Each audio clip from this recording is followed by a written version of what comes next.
Good evening. Welcome to the Tasmanian Premier League Football Show. Our guests tonight are George Krambusanos and Martin Shaw. George is the former coaching director of Glenorchy Knights. Welcome, George. Thank you. Hi. And Martin is the CEO of Football Federation Tasmania. Good evening, Martin. Evening, Walter.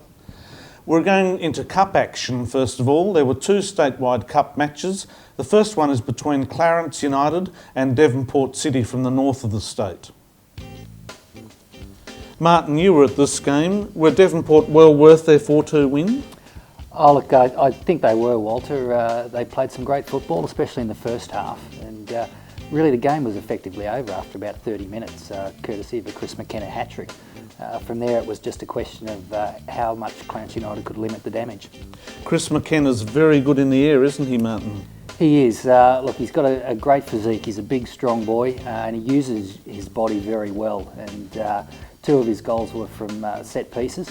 And he really pretty much terrorised the Clarence defence. They just didn't quite know how to deal with his strength. He was marked by Toby Ling, who would be one of the tallest defenders in the game. Was he having problems, obviously, with marking McKenna? Yeah, we can see there just the way Chris was able to shrug off defenders. Toby's a big lad, a tall lad, but probably doesn't have the strength to go with McKenna.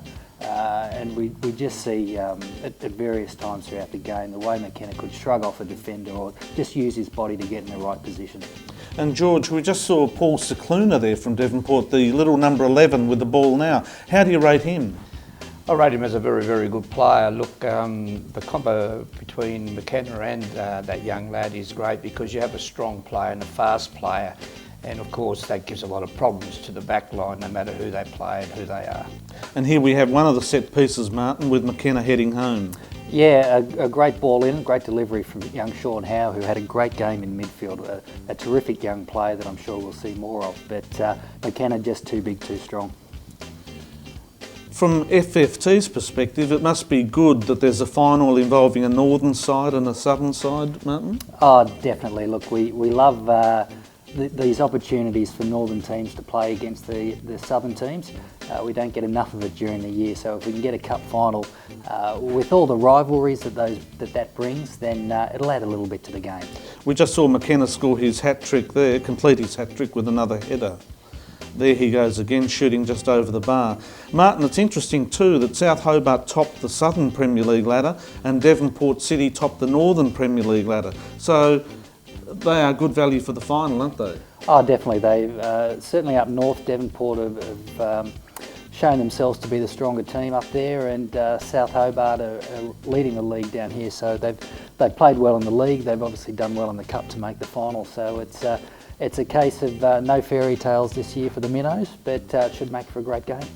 What do you think, George? Is it fair or is it good for the two top sides to meet in the final? Well, two top sides meet because they are better than any other side. Pre-season, South Hobart was included in a Summer Cup pre-season up north, and they won it very, very well. And it's going to be very interesting to see how Devonport are actually prepared to play South Hobart, as I've already looked at the side and I've already challenged them once this year. Well, obviously strength was putting the ball away early. You know, going at half-time with a 3-0 lead. It's pretty good when you're playing away from home.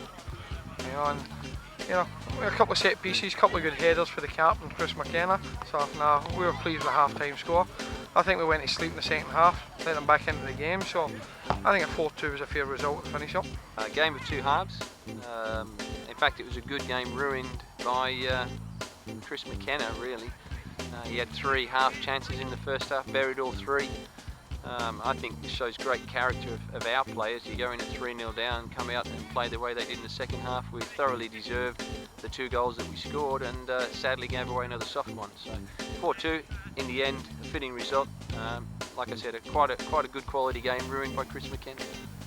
So there we have it, Devonport City winning that one 4-2. Martin, another interesting factor is that Devonport have had to travel for all their games in this cup. That must make it hard for them. It certainly does. Look, one of the things about cup football is that the ties are decided by the luck of the draw, and unfortunately Devonport have had all away ties this year. We're now going to the second semi-final between Glenorchy Knights and South Hobart. George, you were at this game. How did you see it pan out? Look, this game started 2 weeks ago when both of these teams played for premiership points. The Knights, of course, won that game 3-2, and I think that motivation was the area that both sides would be looking for to challenge one another for a game like this.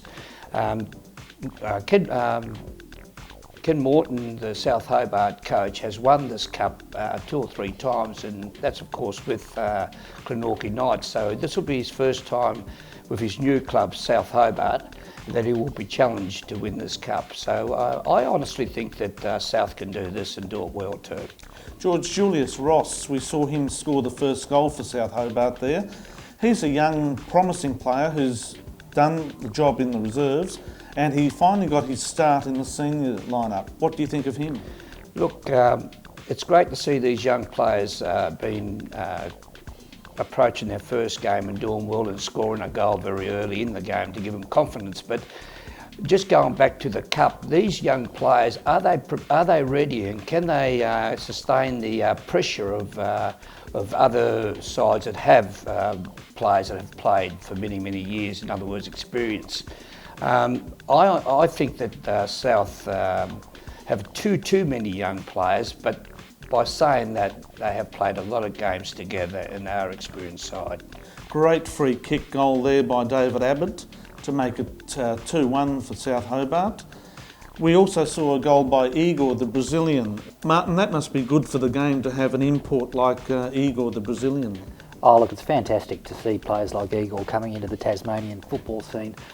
He's a typical Brazilian, loves the ball at his feet, great dribbling skills and likes to take players on, finishes well, and we see him score a great goal here later on.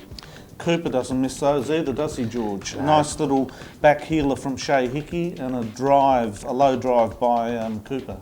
Cooper, I had the pleasure of coaching Cooper, and I think he's one of the best players and one of the best left footers in the land. And that was a great goal there by Igor. He sliced the ball and it dipped under the bar. That's you were ecstatic about that, weren't you? I was overwhelmed about that, to the point that he took one step, looked where the goalkeeper was, and he sliced it to the point where the ball had to fall behind the keeper, as if he picked it up, took it over and threw it over his head. That's how good it was. Excellent goal of the year for me. And there we see Anthony Grundy being sent off for a rather awkward tackle, Martin. Yeah, I think that's one way of describing it, and he may well have been lucky that it was just a yellow card and not a straight red. Billy Gasparinatos on the ball there, George. Do you rate him as a striker? I think Billy's more of a midfielder. He's very creative, he's strong, still young, still has a lot to learn, but can only improve. Martin, in the North versus South game, they used Gasparinatos as a defender, man marking McKenna.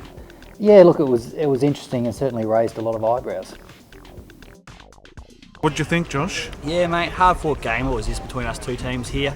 We came here today pretty confident, but unfortunately things didn't go our way. And yeah, fair dinkum to the South. Congratulations to them, and hopefully they can win the premiership for the South. Yeah, I thought we were comfortable. We'll let them get back into it twice, but I think we played quite well over the 90 minutes. We had good possession and a territorial advantage, so I was happy with the performance.